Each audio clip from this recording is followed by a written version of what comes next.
Hello students, how are you all? I hope you all are fine. Can you see this picture and tell me what are they? Let me guess. Yes, these are insects. Now here comes one more insect. Just have a look. This is the poet C.J. Dennis. Today we are going to see the poem The Try Anti Wanty Gongolo. There is a very funny insect that you do not often spy.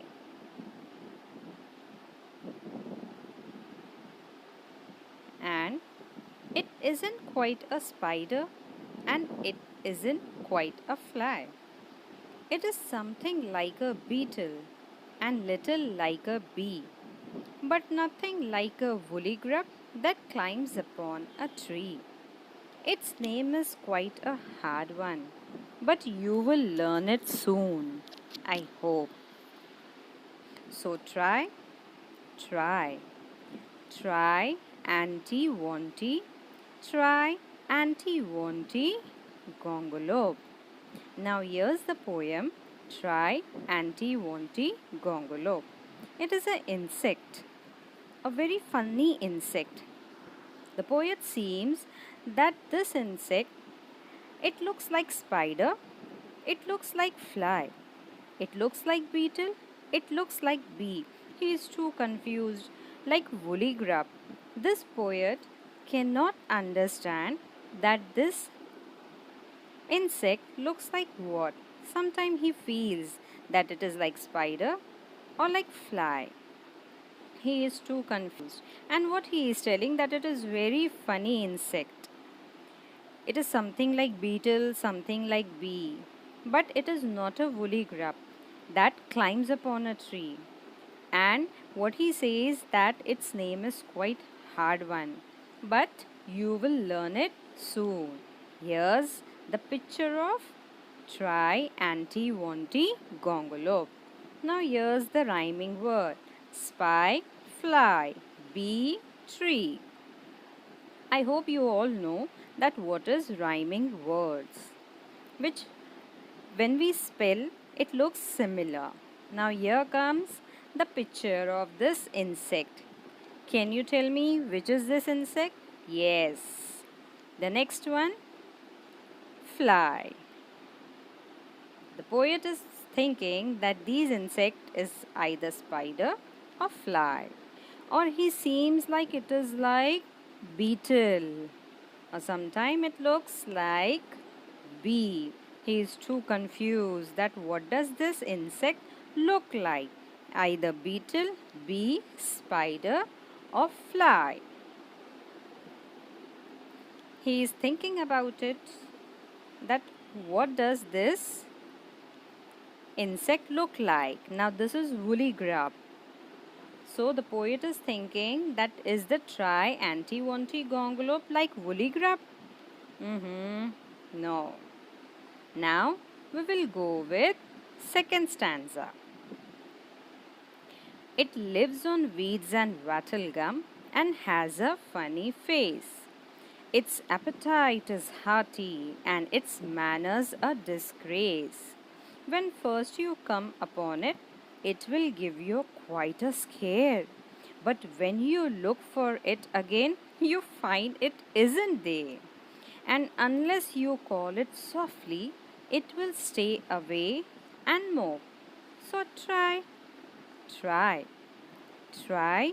anti wanty, try, anti wanty, gongolob. Now over here, what does the poet feels that it lives on weeds or it lives on wattle gum, but it has a really very funny face. Its appetite is hearty. Appetite means to eat. So it eats very hearty, that means wholeheartedly. But its manners is really disgrace, not good at all. And when first we see to it, it we will feel quite scared. That means we will be frightened. But when you look for it again, that means when you will see it properly, the insect, you find it isn't there. You will think, oh, it is not there only.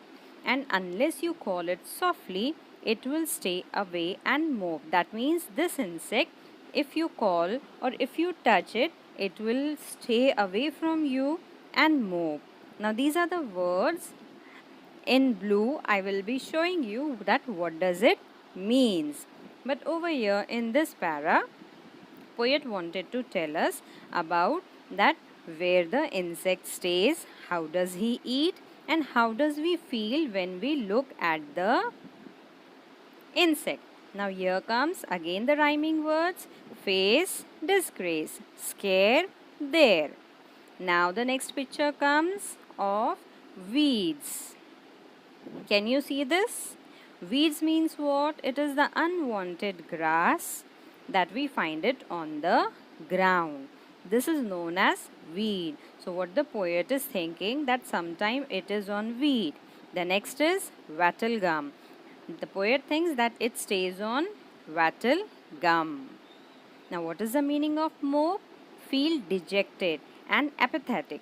Dejected means not to look at all. That means everyone dislike that thing. Now the next stanza. It trembles if you tickle it or tread upon its toes. It is not an early riser, but it has a snobbish nose.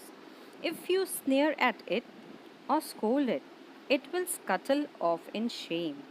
But it purrs and purrs quietly proudly if you call it by its name, and offer it some sandwiches of sealing wax and soap.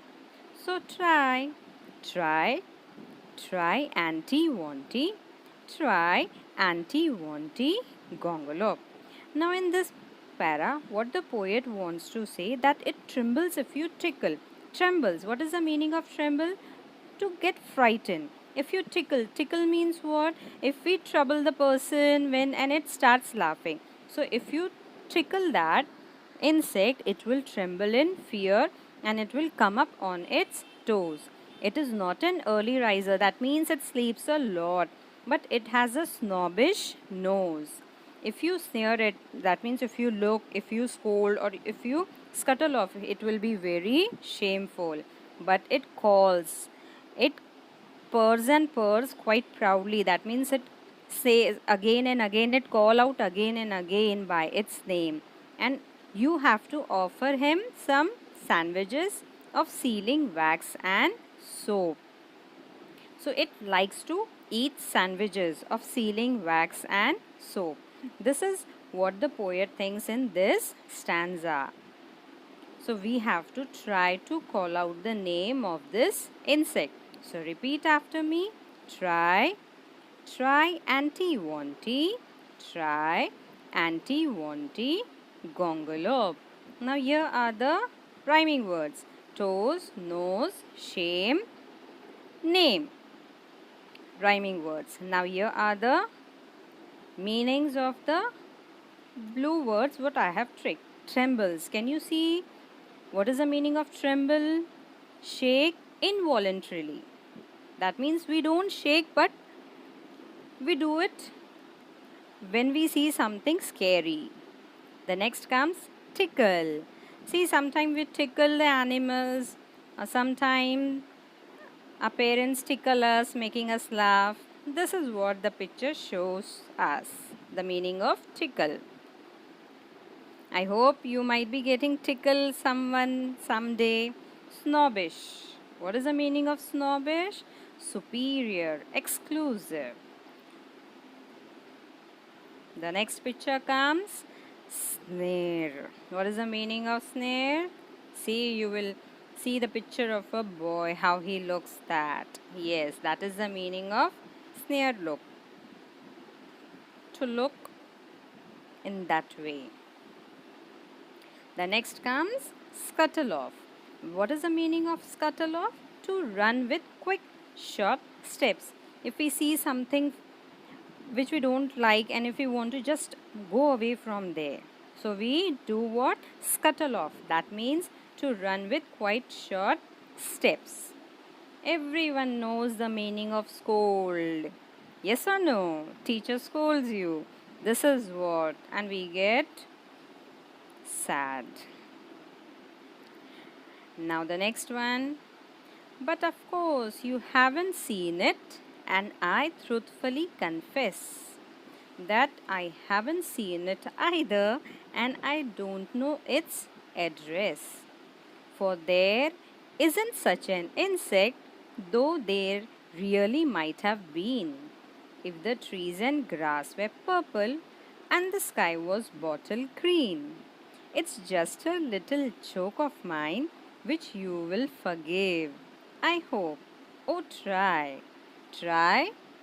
Try Auntie Wanty. Try Auntie Wanty Gongolop. Now, in this passage, the para, the last para, what the poet wants to say that even the poet hasn't seen this insect, so he truthfully confessed. That means when we say a lie, so we go and say, no, no, I was just joking. It is not like that. So, in the same manner, this poet is also telling that he was also joking. He hasn't seen this insect or he doesn't know the address of it because he feels that there is no such insect. But yes, if the tree's color and the grass color were purple and if the sky was bottle green instead of blue, then even this insect will be there. But he was just joking, and he says that I hope that you all will forgive me, that I was just joking.